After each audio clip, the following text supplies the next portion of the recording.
now. All right. Well, Joseph Farrell, welcome to Radiant Creators. You've been on before, so this Mhm. Joseph Farrell's a return visitor, return guest. And while you're listening, definitely check out GizaDeathStar.com. That's where you'll find all things Joseph Farrell related. And just recently was on Dark Journalist and did an amazing 2 hours on. I only heard the first hour. I'm not a member, so I didn't hear the Same second. here. Oh, okay, really? Yeah. Yeah, I haven't heard the second hour yet. Yeah, an amazing deep dive on a 250-year-old balloon technology that China's using to devastate our weak NORAD.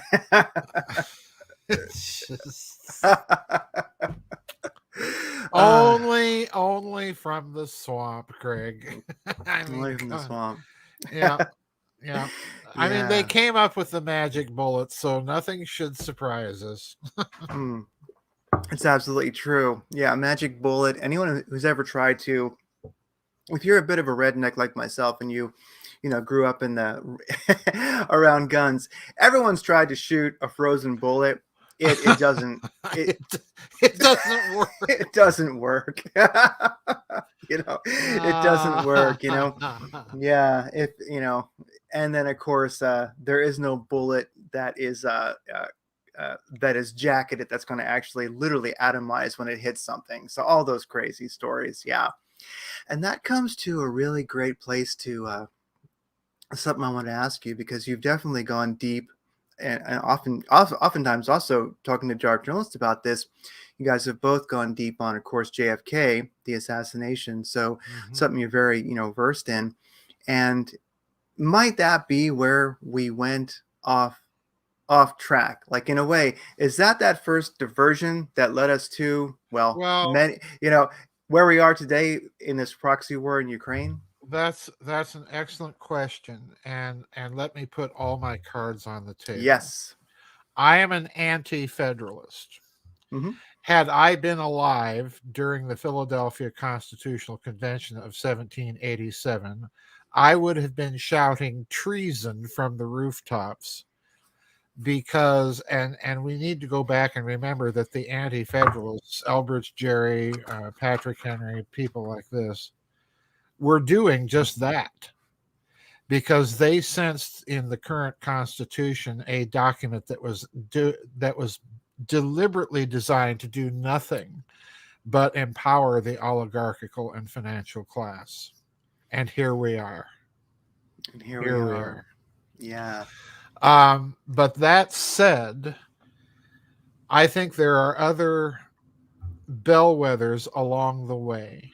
for sure. And I think three of them are the following: Abraham Lincoln, and the way he funded the Civil War and used military power in effect to accomplish political ends. Now, don't get me wrong, I'm not trying to defend the Confederacy here, but there needs to be a very close look at the record of Abraham Lincoln, at his personal beliefs, and what he did during the war. And what he did during the war was basically rule by decree. Um, the next bellwether was Woodrow Wilson, a thoroughly despicable man, who gave us the IRS, the income tax, and the Federal Reserve, and World War One. you know, a totally unnecessary war for America to fight. The next bellwether was Franklin Delano Roosevelt, of Mm. course, a man about whom I have little good to say. And then the final bellwether, in my opinion, was, yes, the Kennedy assassination. The way I view it, Craig, the the arch of American history from the JFK assassination till now is one arch. In other words, the way I look at it, the Kennedy assassination was a coup d'etat. Mm. And as a result of that coup d'etat, they put into power the same people we're dealing with today. And I'll be also very blunt and lay my cards on the table and tell you that I think that group of people is absolutely nuts. so so there we are. Yeah, it feels like they're back. Wow. Yeah. They never went away. That's the Yeah. problem. They never went away. And every now and then we get a little, they peel the veil behind Mm-hmm. the curtain back a little far enough for us to see what's going on. They did that, of course, with G.H.W. Bush when they elected him. And then they started to draw the curtain back again, with Clinton and Bush the stupid and Obama. But it's the same group of people. Yeah, Bush the stupid. I love your your nomenclature for him. Yeah, and when these bellwethers, they kind of create a trajectory, kind of like a frozen bullet, Yeah, all yeah, through history. exactly. Yeah, Yeah. it's a frozen bullet. It's a one-way track to empire, and here we are. That's there's really no more that can be said. And the problem we're dealing with is an entrenched bureaucracy, a deep state that's been following insane policies for so long they don't know any other way. No, they don't. And let's see, there's so many things to talk about in this topic, but I'll just go through a list of things that I've noted. Um, it does appear, of course, recently, since we're going to kind of focus on the conflict, the proxy. I call it the proxy war in Ukraine. Mm-hmm. I think that Mm-hmm. works. Mm-hmm. Is We did have now, and I remember the meeting. I do believe that actually Olaf Scholz was there. I think that Mm-hmm. President Biden was in. Where was it? I think it might not have been Germany, but I forget. They were both in the same spot, and he actually said to a reporter, well, Nord Stream 2 won't happen. Right. And now you start looking back at that, realizing, wow, they had a meeting. There you are, Olaf Scholz. Mm-hmm. And I start thinking, why was Biden there in the first place? Why were they meeting? And it makes you wonder, was Biden telling him what they were going to do? Did he just happen to know? That meeting now gets a lot more interesting to me. And I can only imagine being Olaf Scholz and you're standing there and, here's Biden saying that we're going to blow up your pipeline. That had to be, what a moment. Well, we need to understand that there has long been a hostility between the deep state elites of what Zero Hedge and other outlets sometimes call the Anglosphere and Germany. And this has been going on ever since Germany was unified back in 1871 at the end of the Franco-Prussian War. Because what changed dramatically overnight, literally, was whereas before that war, Prussia and a lot of other German states occupied what's now Germany, there was no great power other than Prussia in that region. With the unification of Germany, you immediately created Europe's major great power. I mean, the geopolitical situation changed overnight. Mm. And what we also have to remember about the German state, the from the Kaiserreich up until today, is that you're dealing with a nation which has intentionally, as a part and a consistent part of its domestic policy, has always buttressed its heavy industry. They have not allowed their heavy tool and die industry to go overseas in the name Mm-hmm. of agreements like NAFTA or GATT or all the crazy deals we've done with China. Germany still has a very large homegrown subsidized manufacturing base. Prior to World War One, that manufacturing base, and it's still there, folks, that manufacturing base meant that a country in the center of Europe, about the same size of the state of Texas back then, had a steel manufacturing capacity in excess of Great Britain and Mm. second only to the United States. It had a tremendous scientific infrastructure, again, funded by the state, that literally allowed German chemists during World War One to bypass the British blockade, invent a process to make nitrogen, which was needed for explosives, out of the atmosphere. And that's what they did. In World War II, those same chemists invented the Fischer-Tropsch process, which is basically making synthetic oil and lubricants and gasoline from coal. And by the way, folks, if you study that process, if you study the chemistry, there are no hydrocarbons involved. In other words, Germany is telling you right there, by its ability to wage World War II with synthetic fuel, Germany's telling you that fossil fuels, the whole idea, is a big, huge lie. That's what they're telling you. But what this means is that Germany, by the same token, has had to rely on inventing bypasses around their strategic lack of natural resources.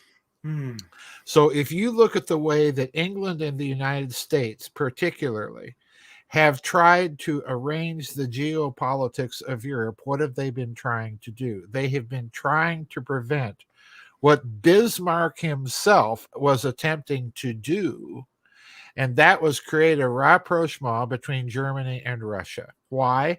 Russia has the resources.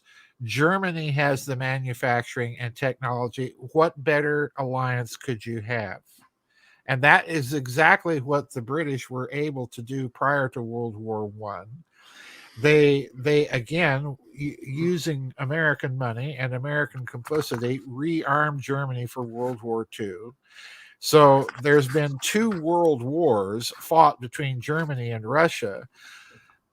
And I think you can make the case, Craig, that the whole intention of those 2 world wars was to prevent those 2 countries from getting together and to use one country, namely Germany, to keep the other country, namely Russia, down.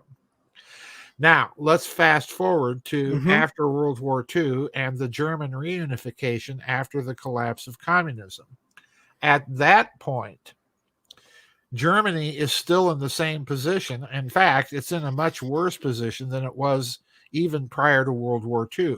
Smaller territory, bigger manufacturing base than even Hitler had, and less resources to run it all. Okay, so in other words, Germany's strategic position, which has always been there, is even worse now than it was under Hitler and the Kaiser. And so Germany, and you can see this happening with under Chancellor Kohl, you can see it really taking off under Chancellor Schröder. It continues kind of under Angela Merkel. It certainly was continuing under Scholz with the pipeline business. What are they afraid of? Well, they're afraid of Bismarck's old goal of Germany and Russia getting together in an alliance. That is a powerful mixture that they cannot afford to allow to happen. Unfortunately, we have, and I'm going to be, again, very blunt and honest. I'm not going to hold back what I think of this clown. Amen. Mr. Biden is a corrupt, criminal, demented, and the dementia is on top of his natural inborn lack of intelligence. He has not had an original deep thought of his own that he has not plagiarized from some other political leader. He is a grifter. He is beholden to communist China. So in other words, as far as I'm concerned, we've got an influence peddler, a criminal in the White House. And this man, on his own authority, through the manipulations of the deep state, authorized, if Seymour Hersh is correct, and I'm from that generation that has been following Seymour Hersh ever since he exposed the My Lai massacre in Vietnam. So I have a great deal of respect for the man, even though he and I are probably on opposite sides of the aisle. But I have a great deal of respect for the man because he's a real journalist of the old mold and willing to go out there and dig up the facts. when he says that Biden himself personally authorized that attack on Nord Stream, I'm inclined to believe it's probably true.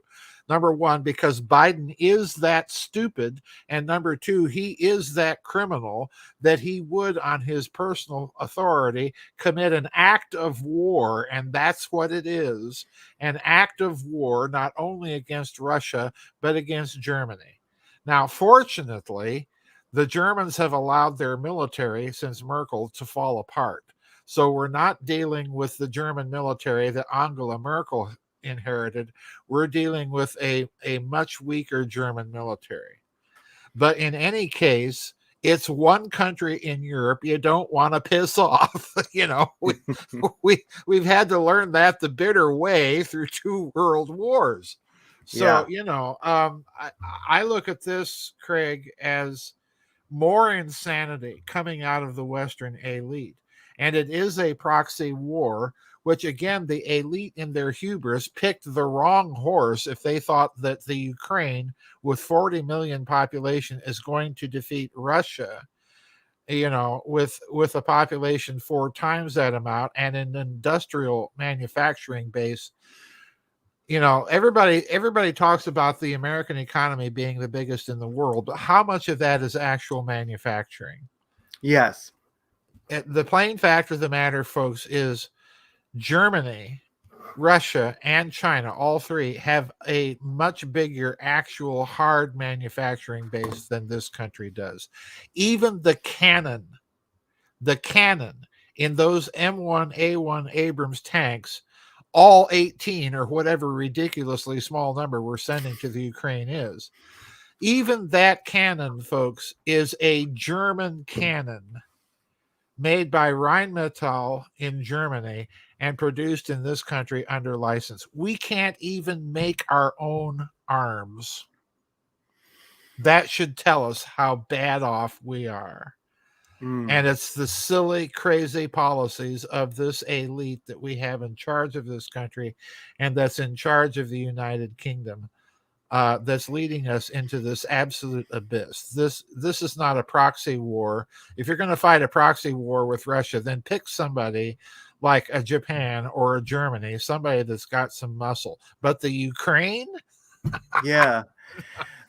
It's a tough one because it's tough to not root for your own side, but of course you can't view this as like it's a sports team, No. and it's very hard I'm patriotic. I love my country, but I do I realize, do too, but I don't let love blind me to the yes, country's folly, and this is folly.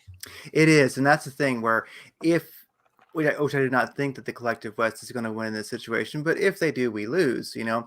and it does seem like, from what you're saying, it's funny. It's almost like now Biden in his kind of demented state woke up one morning and thought, like, I'm going to take over for Hitler.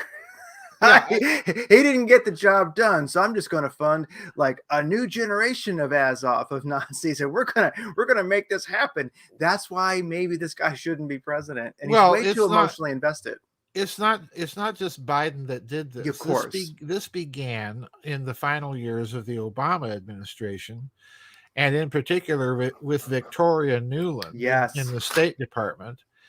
And when that coup happened in Kiev, and you started seeing all of these quite literally Waffen SS logos coming out of retirement and being proudly paraded by units of the Ukrainian military, I thought, this is nuts. This is completely nuts. If you want to know, folks, why Russia's had this reaction, when people say that the Ukrainian forces are infested with Nazis, that's true. Like it or not, that is true. And World War II was fought and won largely by the Russians. Everything else is kind of a sideshow. The real military conflict of that entire war happens on the Eastern Front between the Wehrmacht and the Red Army.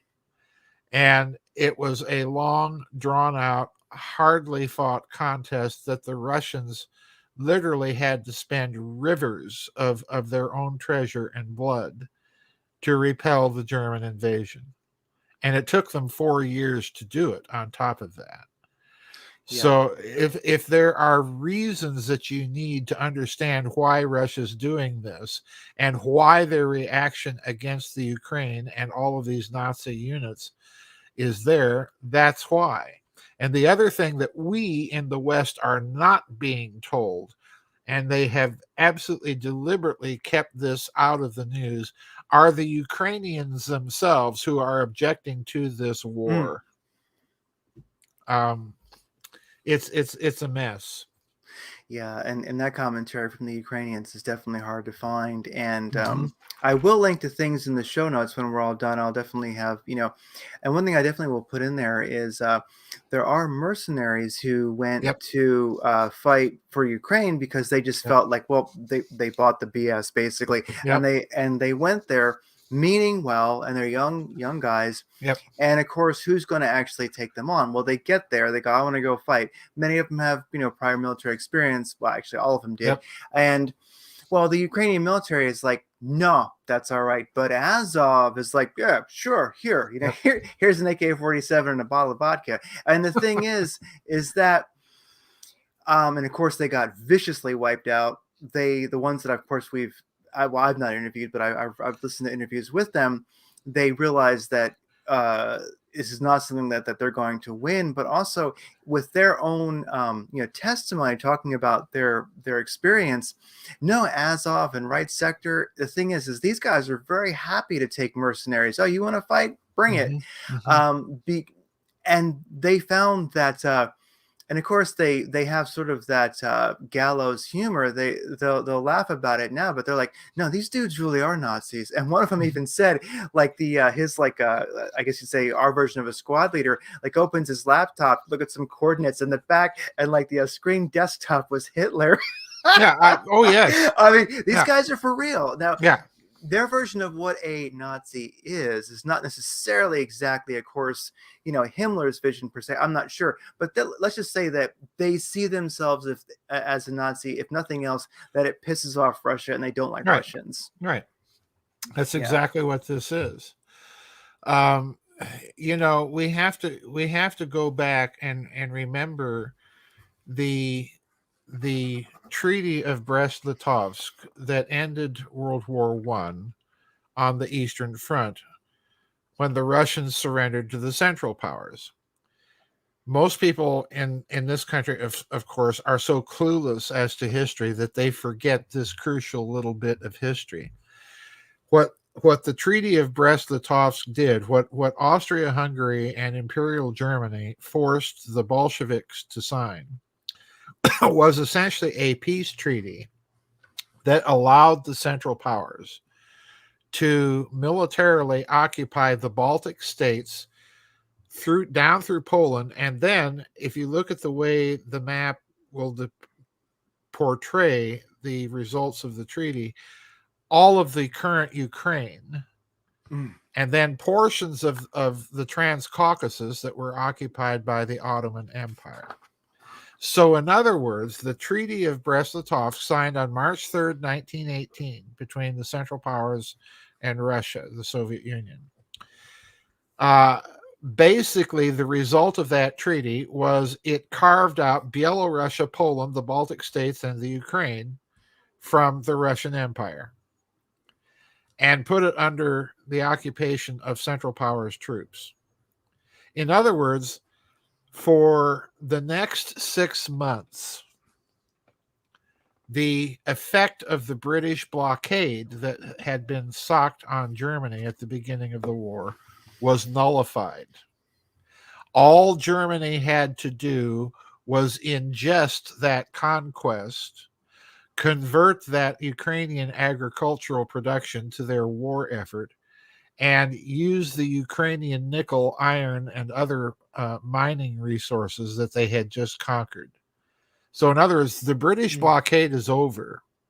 If the Germans can hang on, the war is at least stalemated. What the treaty also allowed the Germans to do is transfer approximately 1 million troops from the Eastern Front to the Western Front for those massive offensives that they launched later in that year beginning on the 25th of March. In other words, they were in a hurry. So the Treaty of Brest-Litovsk is very critical here, because one of the things that comes out of it is that Austria, Hungary, and Germany created a Ukrainian state, the Hetmanate of the Ukraine. So the Ukrainians in the Azov battalions are also hearkening back to that brief period of history where they became a puppet government, not of the Soviets, but of the Central Powers. So there's a lot of history people have to remember here that's going on. And I guarantee you that other than Victoria Nuland and her ilk in the deep state, the Biden regime, I call it the Biden-Joe regime, Baidenjo, to memorialize his connection to China. But the Biden-Joe misadministration has no clue about any of this. I guarantee you. Yeah, I doubt that they do. Well, and one of the things that, sorry, I can't quote exactly when it was. It was a few weeks ago. I know that Putin, when he was giving a speech, he mentioned Poland, and he said, as I saw it translated, it went something like, if like much of Western Ukraine originally belonged to Poland, so That's true. if they wanted to reclaim that, it would be understandable. Right. And so he kind of made this off remark while he was giving his speech. And I thought to myself, and this is, okay, as you put it, you coined the term, high octane speculation. But when he said that, I sort of wondered, when we look at Poland's role in this, they just seem mad at everybody to me. But could there be like back channels where, Putin and Poland, Russia and Poland have kind of made a deal where once this is done, if you guys want to annex part of Western Ukraine, it's good. We're not going to fight you. I know it's high octane speculation. No, I don't think it is high octane speculation, but I think there's merit to it, and I'll tell you why. If you're looking at what's going on now in the German Bundestag, particularly among the representatives of the Alternative for Deutschland party, they are hopping mad. Because, again, this was an act of war on the part of the American president, not only against Germany, but against the German population. Germany needs that energy. Yes. So you are repeating basically the post-war Allied policy towards the Germans that literally was starving them to death. This is an unfortunate but nonetheless true aspect of the immediate post-war period in Germany.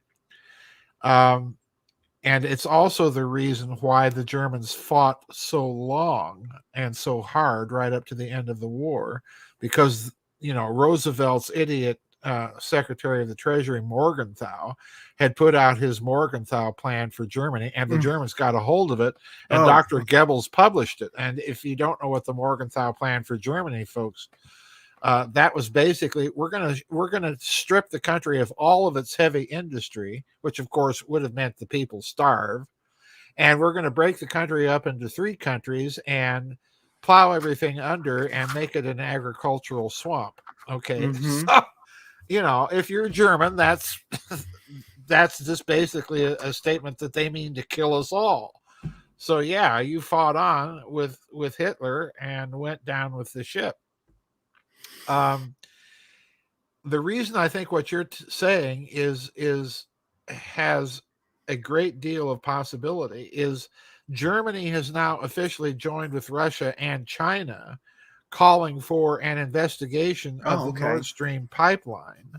And they're wanting the UN Security Council to do this. Now, here's the problem. And I just blogged about this and have a blog coming up later this week. So I'll spill the beans here for your audience.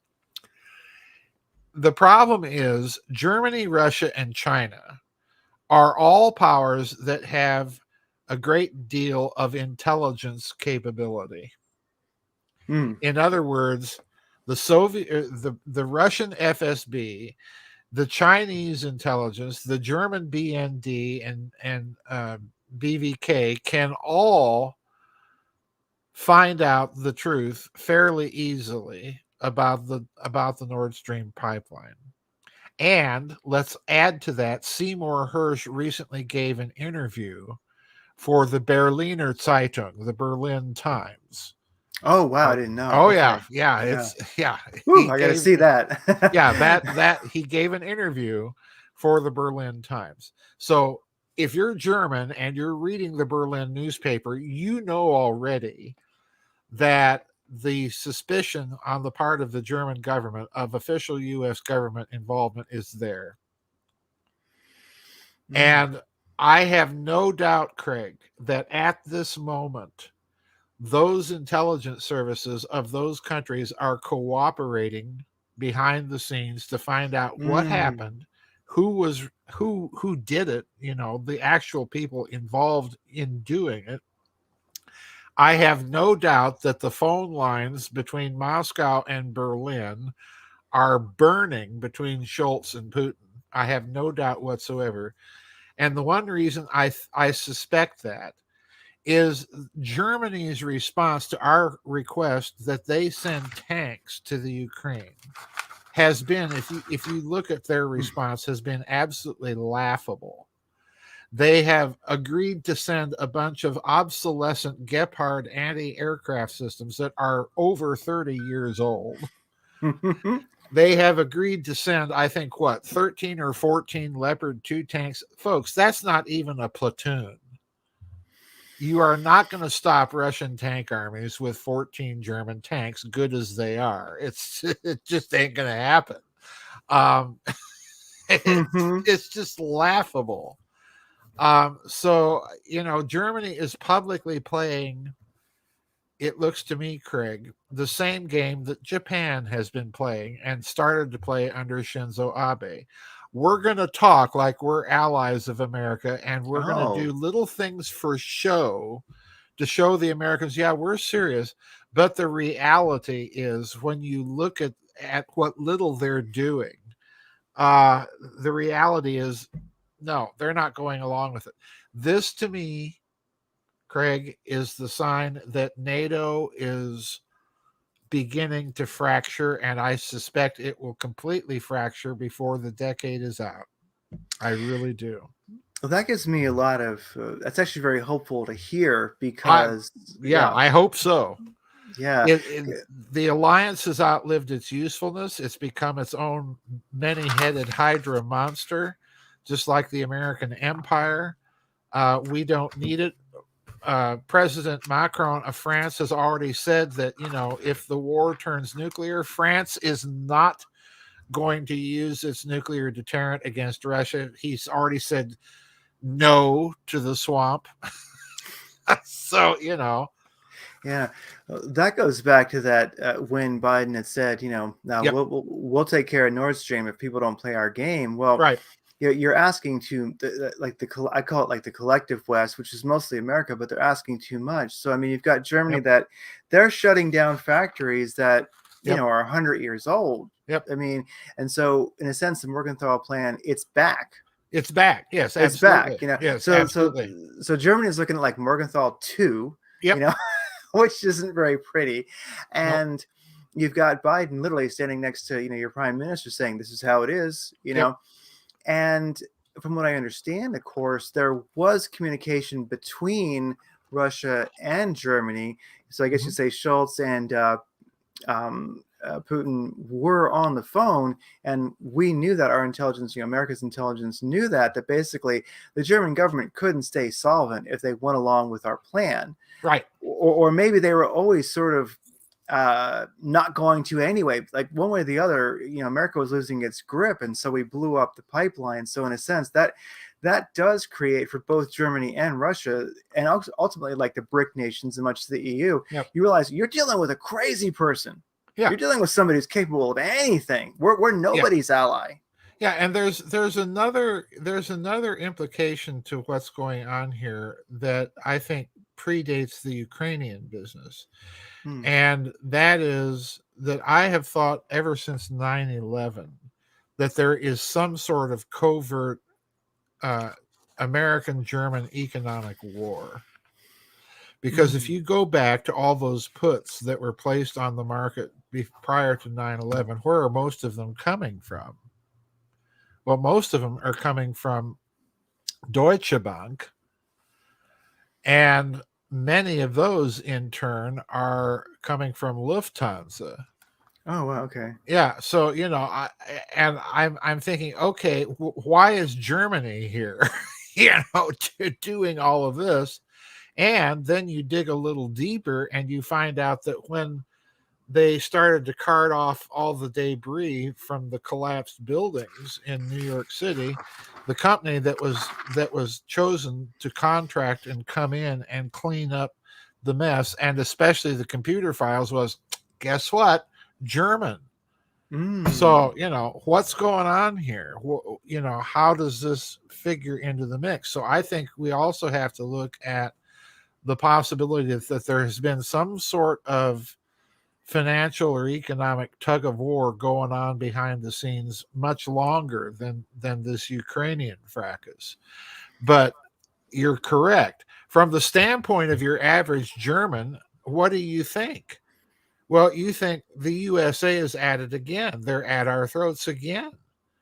And, how do we respond? Well, you can't respond if you are militarily and economically enfeebled. You can't do it.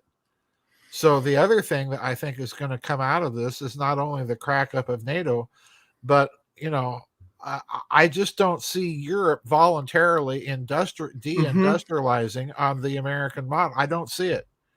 I don't see the Italians do it. I don't see the French doing it, the Spanish, the Germans, and ultimately the British. I don't see them doing it. Ain't going to happen.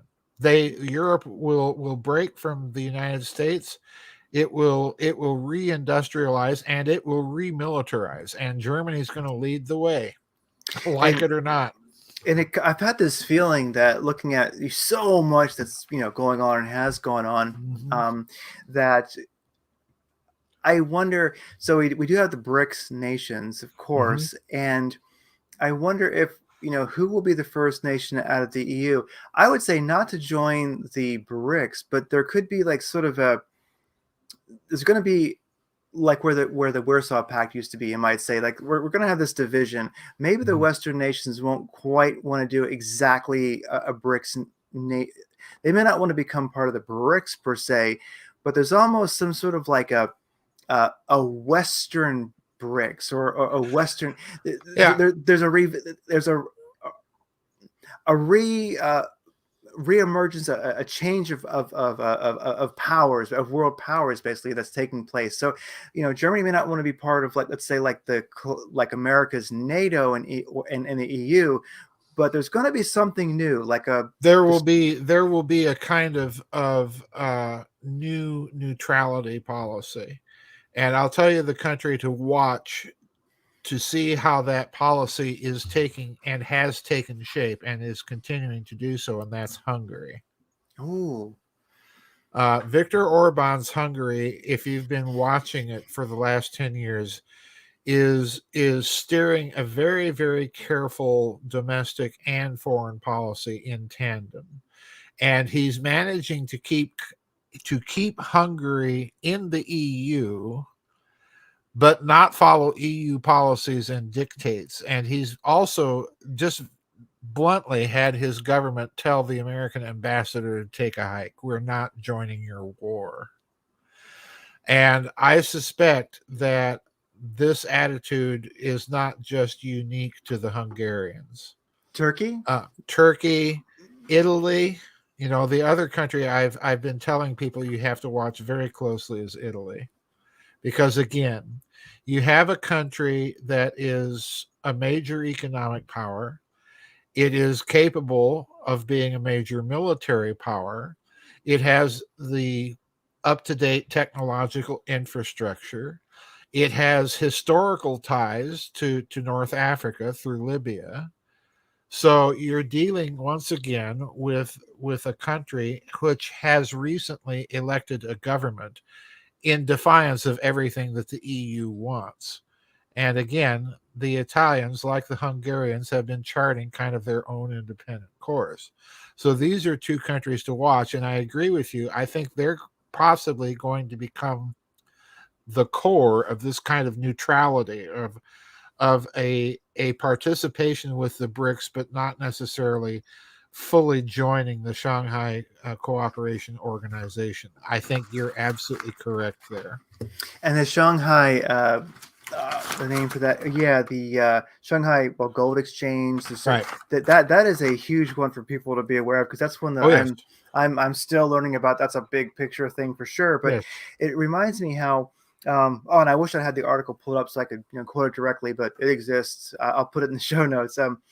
Well, that there's many articles on it, but so now I do believe what's just breaking ground, and it makes sense, is a pipeline between Russia and China. Oh, yeah. Yeah. And so Yeah. the thing is, yeah, so you've got Nord Stream. Okay, so America, collective West America decides, boom, don't play our game. We're going to blow that up. Well, here's the thing. I have felt, part of the idea is when we look at like the Great Reset, the failure of the petrodollar possibly coming and such like that. Maybe there could be this desire to like pull, Germany's industry to America, but sometimes, as they say, like the CIA calls it, like unintended consequences. Well, what if recent events have that pipeline on land is a lot easier to take care of, I think. Probably better guarded. You don't want to mess with these two powers directly by No. trying to blow it up. That's not going to go so well, And so now German industry, if it must move, well, a better deal is China. Well, a certain amount of German industry has already moved there, but Okay. I'll tell you why Germany's just not going to go for this. Okay. And that's Airbus. Okay. Airbus. Yeah. We tend to forget that Airbus is a consortium of 3 companies, one of the major partners of which is Messerschmitt Bechtle Blohm. So in other words, the Germans got together with the French and the Italians and created a competitor to Boeing. That's what all of that was about. They're not about to let that market be shipped to China. Ain't going to happen. Gotcha. They will do whatever they need to do to make sure that the actual manufacturing stays. They may open up an Airbus plant in China, but they're not going to transfer all of that capability to China. It just ain't going to happen. But I do think that if you look at what is happening in Russia and Germany, and for that matter, the rest of the world, we have to be honest with ourselves. This country just shot itself in the foot in a major way with this Nord Stream pipeline business. We are only beginning to see the fallout from it. This is not a story that is going to go away in a few weeks. This story is going to determine major aspects of policy in the European nations, in Russia, and in China for years to come. We're just getting started. This is going to be a situation whose fallout is going to be with us long after Biden, Joe, and his misadministration are history, and may God hasten that day. We are losing hemorrhaging allies. We have managed to piss off in the last 10 to 15 years with our empire building. We've managed to piss off the Japanese, the Chinese, the Russians, the Germans, the French, basically everybody except the British, and they're not far behind. Yeah.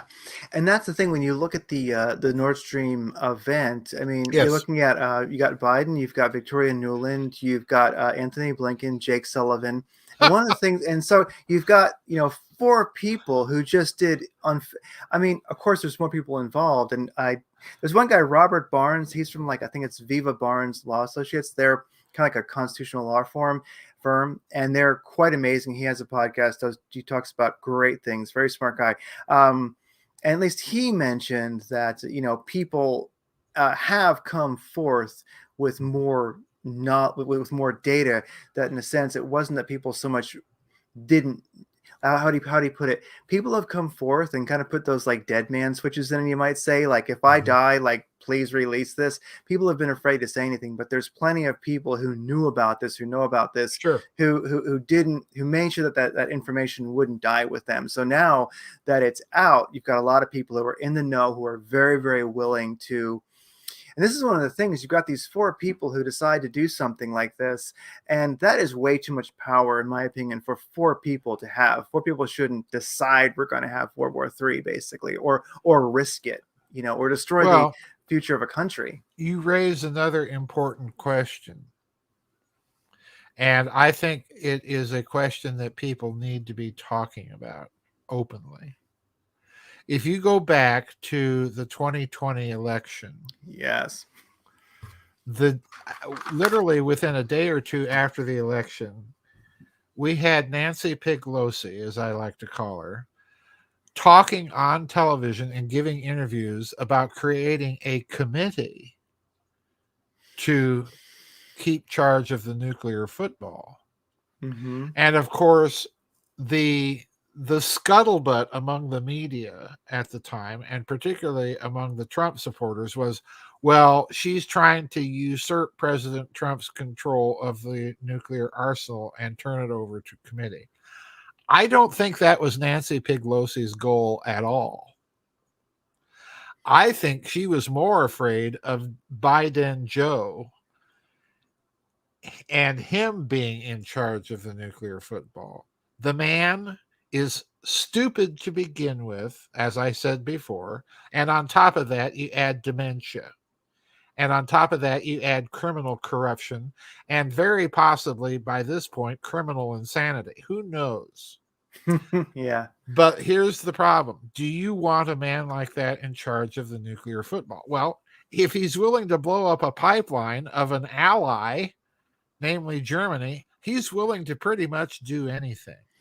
And say he's going to do it. And this is one of the difficult things for me, is that how covert was it really when you pretty much say you're going to do it? And then I think, oh, who was it? It was, I think was it Blinken or Sullivan? I forget who said that. I know Ted Cruz mentioned it, that it's really great that this thing is rubble at the bottom of the ocean. And then I think it was maybe it was Sullivan or anyway, said that it's a great opportunity. Right. So in a sense, if to say you're going to do it, then say it's a great opportunity. And then, of course, also ever since Nord Stream 1, like around 2011, I think that was implemented. I think in general, America's kind of been hassling Germany. Like, you don't really want to do that. You want to buy our LNG. Like, you don't want to do business with them. So in a sense, it just couldn't be more obvious, the statement of intent. I mean, that's a big one in law. Like you have to prove intent. Absolutely. And then when you basically state, hey, don't worry, we got it covered, and the reporter's even kind of like, what are you saying? And he's like, we'll blow it up, don't you worry. but I think you're missing my point. Yeah. Yes, the statement of intent and all of that's there to blow up the pipeline. Yes. Yeah, you have revealed yourself through the doctrine of mens rea, President Biden, and ergo you are now legally culpable for that crime. And that's an impeachable crime. Yeah. But my point in raising the committee idea for the nuclear football is to raise the question, does he really have control? And I would offer in all seriousness that the deep state is not about to let him have that control. And for yet another very important reason, Pelosi made those remarks so soon after the election that I question whether or not her target was really Donald Trump. I think her target is Vladimir Putin. Why? Because you want to put the Russians in a position that they don't know who's in control over here before you do anything. Unfortunately, if that was their strategy, and I think there's a good possibility that it was, unfortunately, I think that strategy has backfired, because they created a situation where the Russians concluded, no, we don't know who's in control. What they actually concluded was no one's in control over there. It is breaking down, and there is no real final authority anymore. We can move now. That's Mm. the kind of assessment I think is going on in Moscow right now. And that means, folks, that, yeah, some nutcase, Biden, Joe, or somebody else, Blinken, Blanken, Plunken, as I like to call him, or, one of these nutcases would be stupid enough to create a nuclear false flag or to go to the use of tactical nuclear weapons or whatever. If that's their game, I guarantee you, Russia will execute decapitation strikes like they have never seen before. And when I say decapitation, they will go after Mr. Globaloney in all of his haunts and hideouts. Because the other thing that Mr. Globaloney apparently has not been listening to the Russians is the Russians have been saying through Vladimir Putin and Sergei Lavrov and Dmitry Medvedev for decades that they are not playing the Mr. Globaloney game. They're not, and they're not going to. If the swamp goes to a nuclear war option, they'd better realize that the Russians are going to be targeting people like Bill Gates, George Soros, Mm. Chuck Schumer. They're going to be targeting Klaus Schwab and that whole viper's nest of people in all of their hideouts and haunts, as well as targeting the West's military. No two ways about it. Yeah, and in a way that would kind of explain some of Soros's recent comments. Somewhere he was kind of like lurching over some paperwork and saying, Yep. doing his thing. And he was saying how, I know one of the countries he was targeting was India, saying that they're not a democracy enough, and we need, the people. And you're just like, anyway. So yeah, his weird reptilian head has been out of the swamp recently, kind of giving orders to his, weird crew. But so I think that it was, I do believe, Blinken who said that this is a great opportunity. And one of the things you mentioned, well, actually, I'll fire something out there, was that I believe it was Anthony Blinken who, in 2014, he wrote a book called like Allies and Enemies, which I have not read. It's kind of pricey. I'd like to actually check it out sometime. It's out of print, but he wrote basically about this conflict. So it's sort of strange where you've got this guy wrote a book about pipelines, allies, and enemies, and I really want to get a hold of that so I can see it, because he wrote this in 2014. Well, where was he in 2014? I think that it was 2014. You had Ukraine happening, as far as the Maidan. You had the overthrow basically of Yankovic. I always get his name messed up. Yankovic, yeah. And so Victoria Nuland was Secretary of State, then Jack Sullivan, Secretary Security Advisor to VP Biden, and now you've got Sullivan as National Security Advisor. Nuland is Undersecretary of State. So you have all these players who were involved in that, and guess what? They're back. And one of them wrote a book about exactly doing this. Yeah, I think Dark Journalist is absolutely correct. And the reason that I personally have also viewed American history from the JFK assassination until now as one connected arc of history, and that's the reason that it's all these continuity of government figures that are moving through all of these different events like a revolving door. They appear over and over again. And that's your government. That is your government. It's unelected. It's not representative. It is a criminal operation laundering money and acting in and through the institutions of government and placing figureheads into power like Biden and Joe. That is your government. And those people are, if you read them, it's like Barbara Tuchman's book about the folly of empires. I forget what the title of the book was. Um, these people are insane. They are stupid, insane people, and that's why the policies are not working. And they won't work so long as they're allowed to get away with it and remain in power. Yeah, and something I'm reminded of is America's pullout of Afghanistan, and the way that was done, where regardless of whether we should have been there or not, we were, and we left. And it seems that now I wish I had noted it down before we talked, but I was unsure, so I did a little bit of digging. We left an extraordinary amount of stuff there. Oh, I mean, unbelievable amounts. yeah, more than enough night vision to keep every redneck in Texas hog hunting. I mean, are you kidding?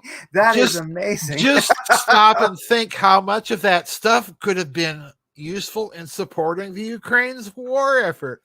Yeah. And now it's fallen into the hands of the Taliban. Mm-hmm. Who could sell it to anybody. And some of it, we're talking about not selling the most recent version of the M1A1 Abrams main battle tank to the Ukraine. We're going to have to specially build some older versions of it so that the new armor doesn't fall by mistake into the hands of the Russians. That's what they're saying, which I think is baloney, for the simple reason that, yeah, we lost all of that sophisticated military equipment to the Taliban, and you don't think the Russians are going to go to the local auction in Afghanistan and buy up some surplus American equipment and take it apart and find out how it works? Come on. Oh, yeah. Yeah. Well, especially when you look at I think the way power is sort of moving, is sort of changing. So we had the Afghan pullout, and I do wonder how that affected. So when we pulled out of Afghanistan, we left. I wish I had the numbers, because it is a remarkable amount of gear. Now, a lot of it's older, and you have to support it, but still, there was still a remarkable amount of usable stuff. And I think I've even seen articles about Russia, possibly like, hey, we'll buy it, because some of it has value. I mean, AK-47 is an AK-47. Night vision, even a generation old, is still really badass. I'd like some, and so there's a lot of great stuff, some vehicles that could be used. And of course, along with that, if America was there, like I was a heavy equipment mechanic in the military, if we were there, then we had all the parts for it. So I mean, literally, that stuff is ready for at least one battle, until it breaks. So it seems like that's when Russia and Saudi Arabia began to get closer. Absolutely. Because you did have, like, after Bretton Woods and around, I'm looking at notes, so that's why I'm looking over here. I think there's Bretton Woods, where we had kind of created the petrodollar. Then, like in 1974, Kissinger went over to Saudi Arabia and said, "We'll protect you. We got your back," and it was good for them at the time. But you got to trade in USD. Right. Well, the thing is that it seems that when we pulled out of Afghanistan and just we're out of here, I wonder if that's, of course, that's when Saudi Arabia and Russia started getting closer. I do believe Saudi Arabia is in the process of becoming a BRIC nation. And then you look at, like, I think 13 of the OPEC nations, that might even be all of them. A lot of them are actually on the Belt and Road. So we have this incredible move happening. And so there is the whole Shanghai Gold Exchange, and that's how you can buy the bonds that are directly turned over, can be directly turned over into gold. That's how Iran gets around a lot of sanctions and such like this. So we have this. When I look at the the yuan kind of the new BRICS, one way or the other, they're probably figuring it out, but more of a commodities-based, gold-based currency that they're beginning to trade in. It kind of explains an aspect of this war where it does seem that we all hear, rumored as we, read articles, as we study this, that we're messing with Russia right now, but it seems like the neocon ideal, their hope, and maybe it's losing on the battlefield in Ukraine, it's not gonna happen, is it really wouldn't China be next, because that's the real economic threat to the dollar. Well, that's a complex question. It's way complex. Yeah, it is. Let me try and simplify it and boil it down to its bare basics. The empire, the American empire, is finished. And I'll tell you why it's finished. When Nixon took us off the gold standard and Mm-hmm. created the petrodollar, the backing of the petrodollar became the US military. In other words, what made people accept US dollars was America's ability to project anywhere on the globe significant military force. Since that time, America was then in the process of losing the Vietnamese War. Mm. Yeah. Since that time, we haven't won one. And since that time, we have nation built, in other words, destroyed a number of countries. And since that time, we have also now shown ourselves to be incapable of meeting our recruitment quotas. And the reason we're not able to meet our recruitment quotas is we have people like thoroughly modern Milley in charge of the American military. So, in other words, people are looking at the American military, and what they're seeing is a farce and a joke. Mm-hmm.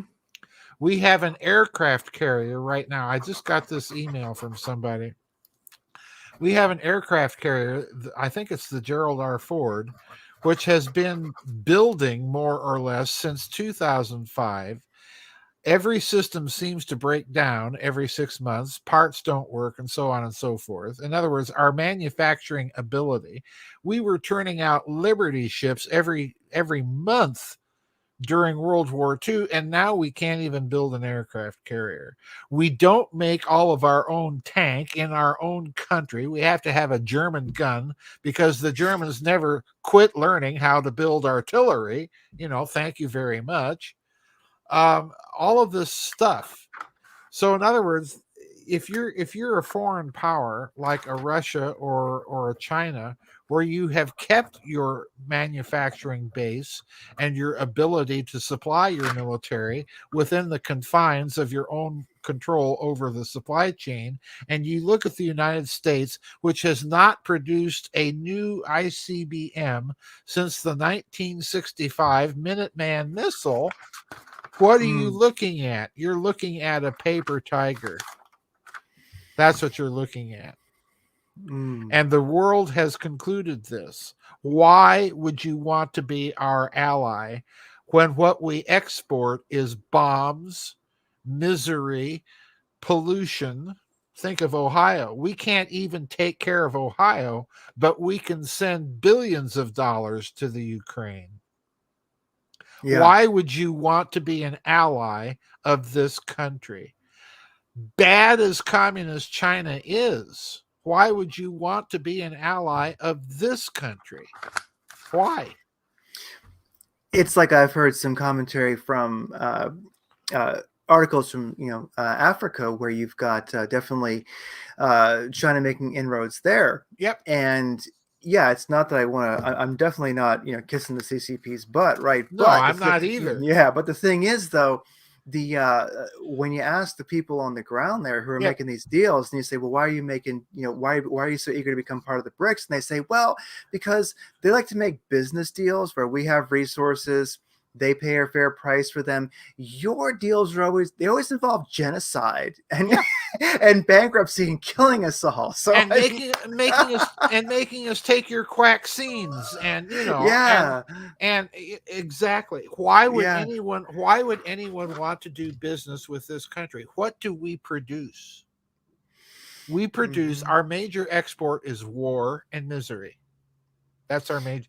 And I'll tell you something else about the Ukraine that people forget. Why are we so interested in the Ukraine?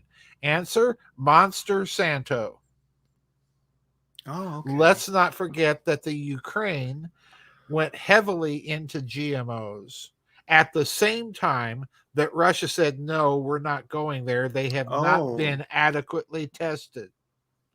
And then who comes along and buys up Monster Santo? Why, Bayer in Germany. So you want a rationalization for why Germany is so involved with the Ukraine? Look at the GMO issue. That's lots of profits. Guess who helped broker part of that deal for the Ukraine? Sitting in the White House right No now. way. 10% for the big guy. Woo! 10% for the big guy. Yeah. So in other words, why would you want to be an ally not only with a country but with a system that is that corrupt? Say what you will about the communist Chinese. Why is Mr. Xi at the height of his power right now? Because he has made it his personal mission to clean out the corruption that you see in communist China, building these huge empty cities and building them to subpar standards and, getting your little cut of the action along the way.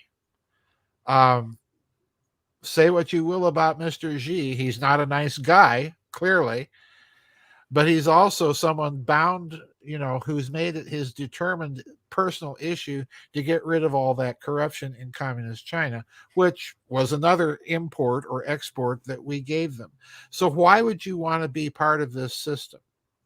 Yeah, it's like Kissinger said. Bingo. It's how's that go?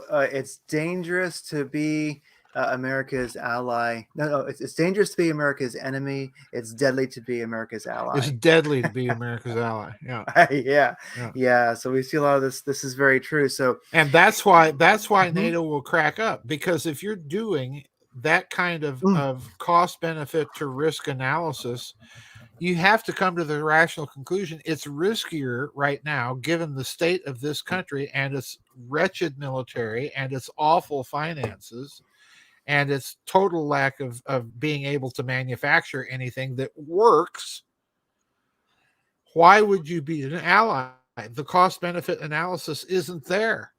And the other reason that you can't even do a good cost benefit analysis anymore is that this country and its junior partner, the UK, keeps fudging the numbers.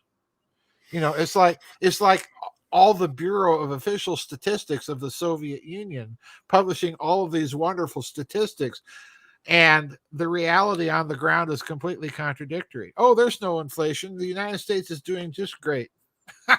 Yeah, it's like at the beginning of the special military operation in All right. of Russia and Ukraine, Biden actually said, "We'll turn the ruble into rubble, or like the ruble is rubble." I watched the charts. No, it took an initial dive, but no, it's doing just fine. And yeah, Ain't gonna happen, Joe. it's not going And to happen. again, why? Because Russia has followed sane policies vis-a-vis its economy and manufacturing base. It has not shipped its ammunition factories to China, quite frankly. It still makes all of that stuff inside of Russia in Russian factories by Russians. Yeah, and it and so one of the things about Eisenhower Ah, that always got me, not to like shift gears, but it flows. One thing about Eisenhower is he's very loved, and people remember him as saying, "Beware, been on NATO." oh I yeah. mean, so in a sense, it's sort of like it's kind of like George Soros saying, "Beware of globalists." No, what do you mean? Like you're People have to remember about Dwight Eisenhower that he doesn't give his speech until leaving office. yes, Now, if he had really had some chutzpah, that speech should have been his first State of the Union speech. If he yeah, really was serious about it. But no, we're going to wait and make this huge speech about policy issues and then turn it all over to John Kennedy to take care of. yeah, Come on. And, that's a typical Republican response. There's not two testicles in the same sack in the whole Republican congressional delegation. And this has been their problem. They've got the right idea, but they don't do a damn thing about it. They wait for some some Democrat schmuck to come along and do their dirty work for them. And unfortunately, John Yeah. Kennedy was serious about doing something about it, and he got the Kennedy haircut for his efforts. Yeah. Yeah, and there you go. Any youngsters who want a cool band name, Kennedy Haircut. The Kennedy haircut. Yeah, you heard it you heard it here. We send your royalties to Joseph. And the thing is and so he cut the ribbon on NATO. He was very involved in the creation of that. And so the thing is that is a trajectory. That is a heading that was set way back then. There's been a lot of weight behind that. And so ultimately, if the collective West, if NATO fails in Ukraine, then it's over. Right. And this is a big deal. And that's why I think you can see why there's so much vitriol, so much propaganda. It's kind of scary to me that these people do have the ability to start World War III, because like the baton was passed to them, and that legacy of Eisenhower, beware of the military complex, it might end on the battlefield in Ukraine. And I think they're going to go all out before they let that happen for many, many reasons. I hope you're wrong. I hope so too.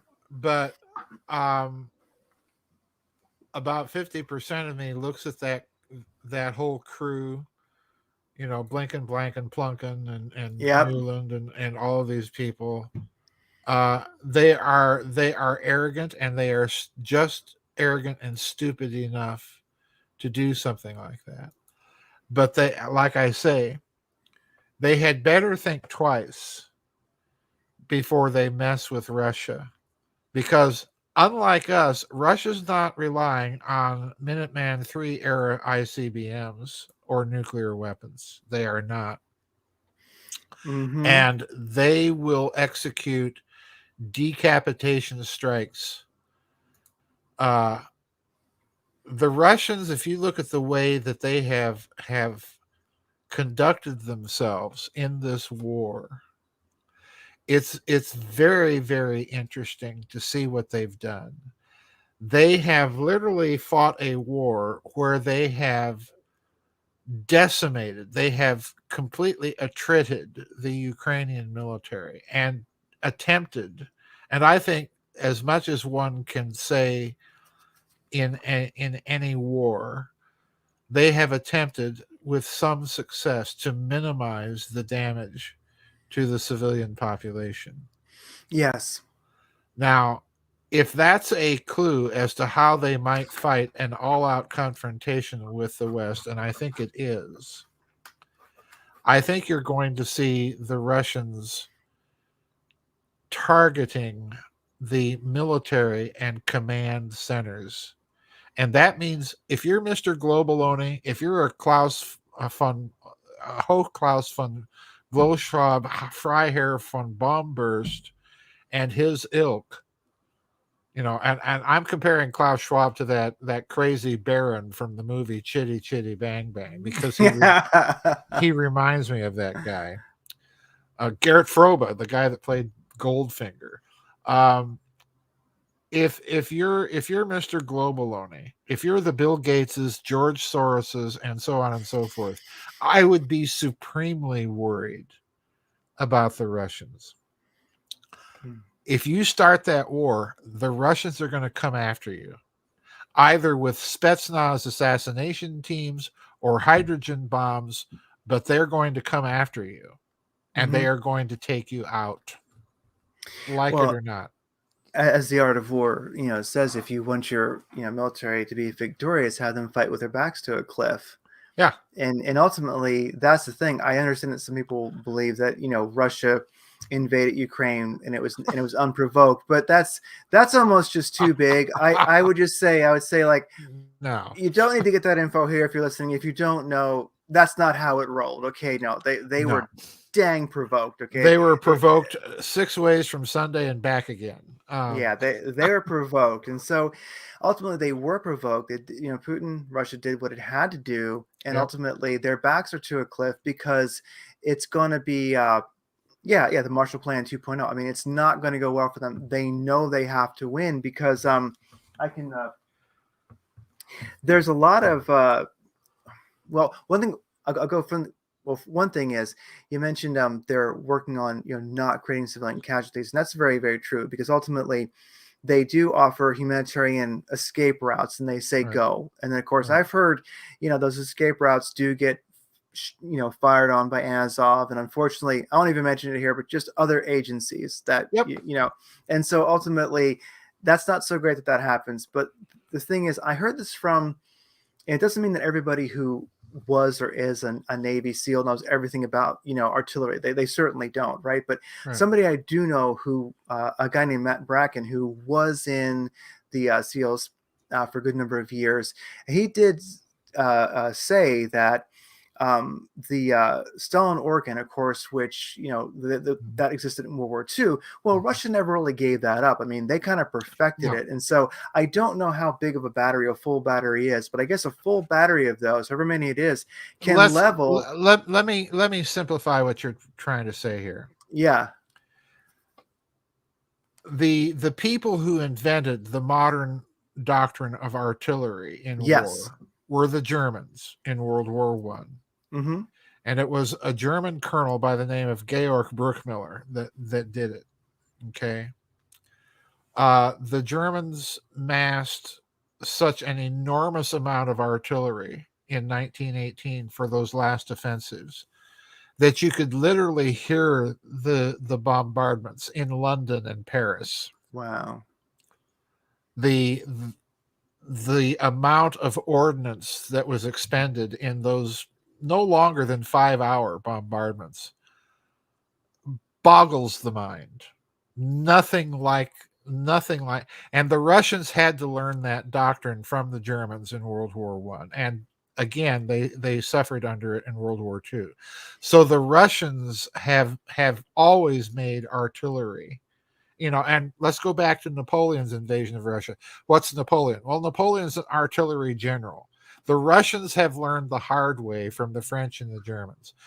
So, no, the Russians in this Ukrainian war are capable and have expended over 60,000 rounds a A day. day. A day. And they're making more. So we keep hearing these stories that they're out of ammo. They're building it. They're making it and No, shipping it. the Russians had, like I say, we're the ones that cannot supply the Ukraine not only with enough tanks but enough ammo. Yeah. Yeah, and Um, we even see stories of trying to train the Ukrainian military to fight with less ammo. That's not going. No, that's no, silliness. against the Russians, no, because like you say, the Russians have precision guided munitions. They have an enormous artillery park of both conventional and rocket artillery. They've got their own spatial satellite geopositioning systems. you know the Ukraine is not going to win this war, folks. That whatever you think that they're telling you on the Western propaganda media, it's untrue. Oh yeah, They are not going to win. yeah. And if Russia was not concerned about humanitarian crisis, if It'd they be did not, over by now. yeah, it'd be over in a week. If they're Yeah. fighting World War II style, it'd be Oh over. no. Because the thing about it is, like, the modern Stalin organ, a full battery that I heard from, I'm going to say it sounds credible to me. I've never verified it, but I believe the source is that they can basically remove a square kilometer at a Yeah. time from Yeah. this earth. Like, Yeah. literally, it's not there anymore, and they can just keep moving forward and doing that. So Yeah. they don't, but they're not They don't doing mess that. around. And those the rocket artillery batteries, again, the Russians learned it from the Germans. The Germans were the ones that invented those rocket batteries. Yeah. And the Russians thought, oh, that's a good idea, let's do it too. Yeah. So so those rocket artillery batteries, yes, they can lay down a barrage and have the barrage hit the target simultaneously. And yes, you're talking about a square kilometer, if not a square mile, of just Nothing. nothing. Yeah, exactly. And again, this is precision guided munitions. This is munitions that can be used in ground contact or airburst form. And the Russians learned another trick from the Germans, and that was having everything arrive on target at the same time in both ground contact and airburst mode. So you're literally having explosions crush you. You don't want to mess with the Russians. It's just no way you want to do it. It's very true. Well, there's if you got, I don't want to keep you telling. If you got to go, that's good. If you got a few more minutes. I've got about 10 more minutes. Okay, so what we'll do is we'll just do a quick blast here. I'm going to present real quick, and I'll just mention a couple things here. Let me find that screen. Where is it at? I want to go to Skype. This one right here. I'm going to share that, and then I'm going to go over here. Here we go. Let me remove. Okay, present. I think you might see that in front of you. Yeah, I see the Seymour Hersh article. Yeah. Yeah, so let's go through these. These are just real quick, just some articles that I think I'll just get your like 1 second opinion on or something like that, because I think these are great. Now, we all know about the Seymour Hersh article, so I'll just pass by that one. But here's a story we keep hearing. New Putin no longer has nuclear weapons, writes the German Bild in a leading article citing former Soviet KGB spy, says that they lost them. I find this to be an extreme article of desperation. How do you even speak to this? But if people are going to believe this in the West, I don't know. Okay, let me put it, let me put it this way.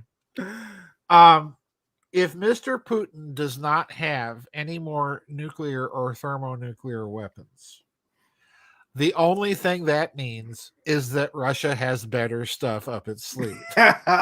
So this could be true, and if it is, then you don't want it to be true. Yeah, look. We have heard for years in this country about the so-called rods of God technology, right? Yes. Okay.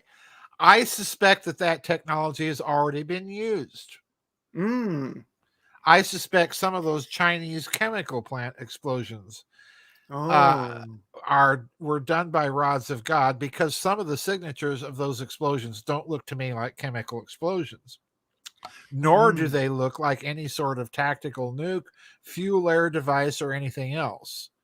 But they do look like rods of God to me. Wow.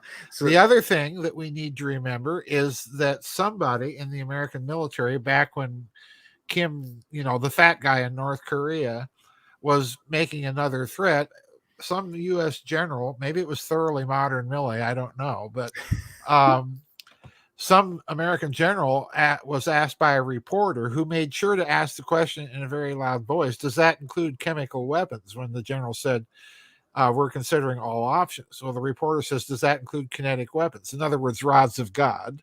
And the general's equally loud response was yes. Wow. Well, okay. Yeah. If you don't think that Russia has the ability, just like we do, to put rods of God up in space, you've got another thing coming. And let me make one final comment on this. You may or may not remember the Chelyabinsk meteor, the meteor that about 10 years ago flew over the city of Chelyabinsk and blew up. And the Russians recorded this because they have to have video cameras in their cars for insurance purposes. So, there's hundreds of Russians with the videos of this meteor exploding. 1 month before that happened, Dmitry Medvedev was on Russian television. I saw it. And Medvedev was making a plea for people to go with Russia and build out a planetary asteroid defense system. And the reporter asked, well, how would such a system work? And Medvedev says, well, we can blow up asteroids with, we can use our nuclear rockets and so on. And then he went on to say something that really caught my ear. And he said, and we have other means of doing it. Oh, wow. And of course, the reporter just let that one fly right by. Yeah. Woo. Yeah, So yes, we may find that there actually are rods of Putin up there. yeah, So rods of Putin. Yes. rods of Putin, and of course this is just 3 hours ago. But Liz Truss calls for fighter jets to Ukraine. They keep flirting with this, but one of the things that I don't know if we'll really do that because that would be too much of a straight up aggression. But also during like the time when we were busy invading and in Iraq and Afghanistan and things like that, I do believe that's when Russia kind of really focused on having the best air defense in the world. Oh yeah. So fine, blast all the F-22s you want towards Russia across Ukraine. It's probably a lost cause. But also, here's one too that I wanted to touch on before we go. Putin's address to the nation recently, he said, "Unbelievable, but a fact. We are again threatened by German Leopard tanks, which have blood on their hands, and again they're going to fight with Russia on the land of Ukraine by the hands of Hitler's followers." Hmm. I mean, wow, that is quite the leader. I mean, that's quite a statement, and I just wanted to, throw that one out there because I think that maybe it's a good one to just to close on is if there ever could be like the worst foreign policy move ever in the history of the universe, that might be it. I mean, there's what 30 to 50 million dead Russians, all, and of course, who knows how many wounded.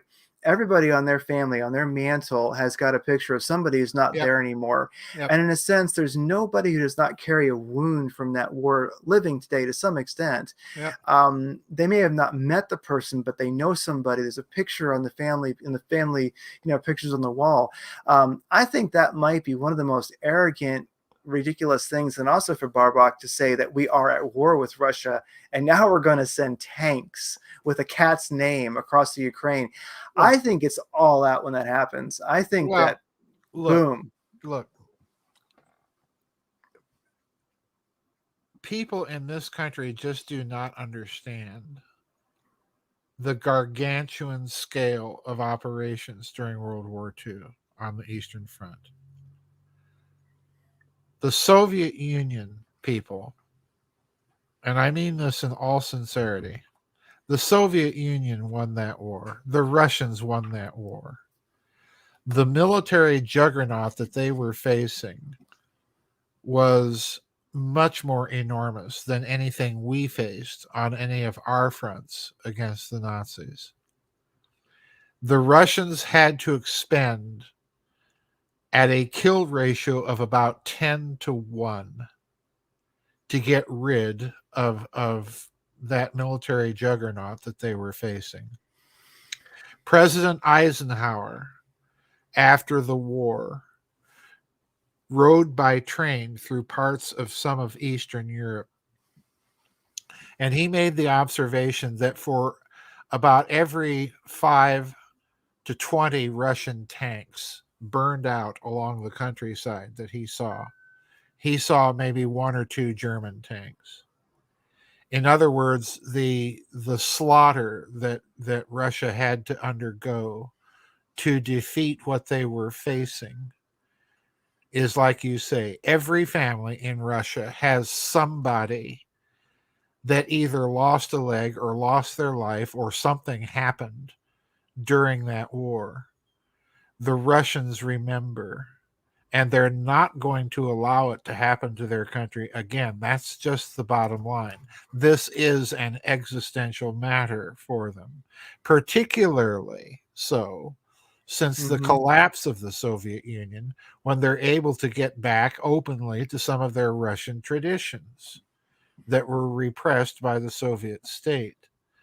So you don't realize what you're dealing with here. The Russians are not going to roll over and play dead.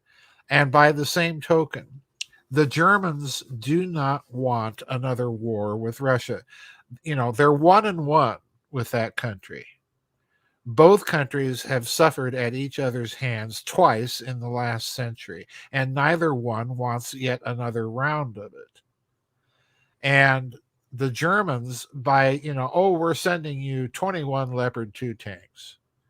Well, 21 Leopard tanks, that's at best a platoon. It's not even a company. It's certainly not a battalion, and it's nowhere close to a Russian armored brigade or division. in terms of numbers that are going to make any difference whatsoever.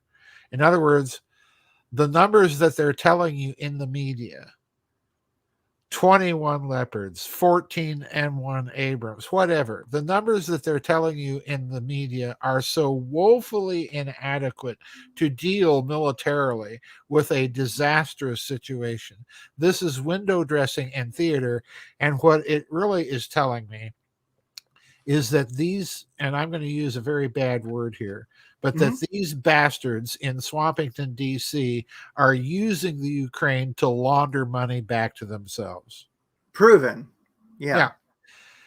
The amount of military aid the Ukraine is getting is laughable, people. That's just the bottom line.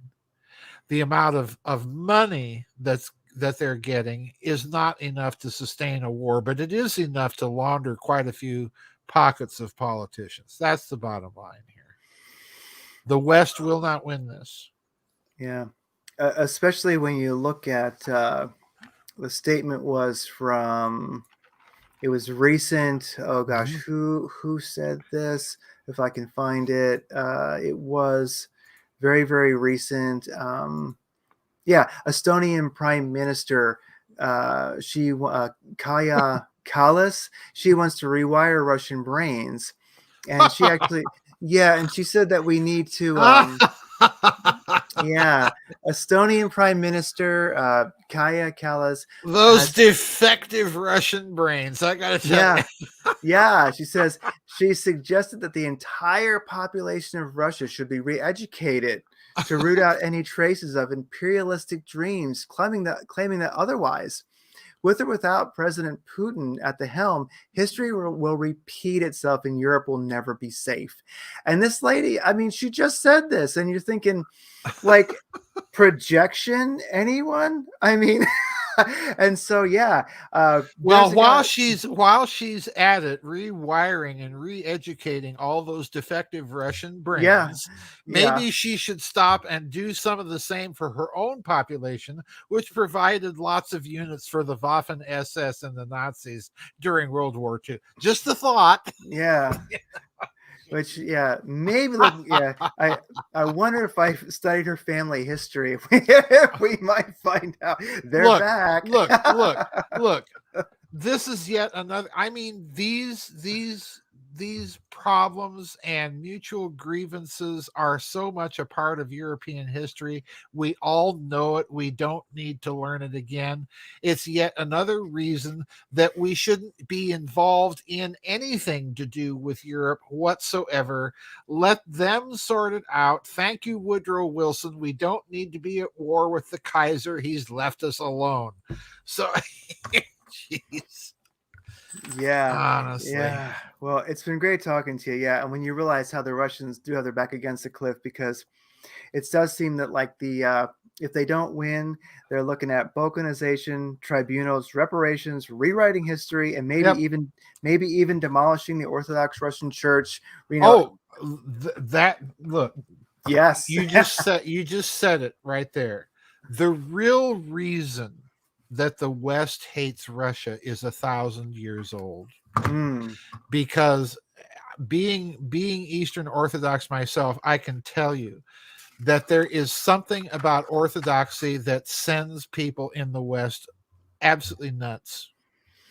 They've been trying to get rid of us for 1,000 years by hook, trick, crook, crusade, or what have you. And the reason why, quite frankly, is we are a Catholic Church without the papacy and mm-hmm. all of its claims. That's what they want to get rid of. Once they can get rid of us, they can have their field day, because they've gotten rid of their biggest religious competitor. It ain't going to happen. That's one reason Russia is also involved in this as an existential matter, because with the collapse of the Soviet Union, that part of the Russian identity is back big time, and they can't handle it. The West doesn't like it. They had to get rid of Pope Benedict, for crying out loud. So they the other part of this story is the church part. That's too complicated to get Oh into yeah, here, but that's the other part of this story. that's definitely part of it too. So we realize that they, it is truly an existential threat to Yep. them. It's just Yep. kind of games. It's just kind of empire games for everybody else. But for them, their backs against the cliff. Yep. Cliff. Well, Yep. definitely. I will be selling "Make Bismarck Great Again" bumper stickers. So if anybody wants one, I'll doff my hat to that. yeah, Bring yeah, back Bismarck. yeah.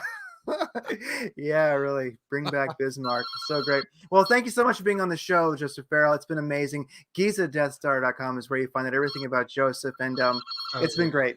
Okay, Okay, bye-bye. take care. Thank you. Hello.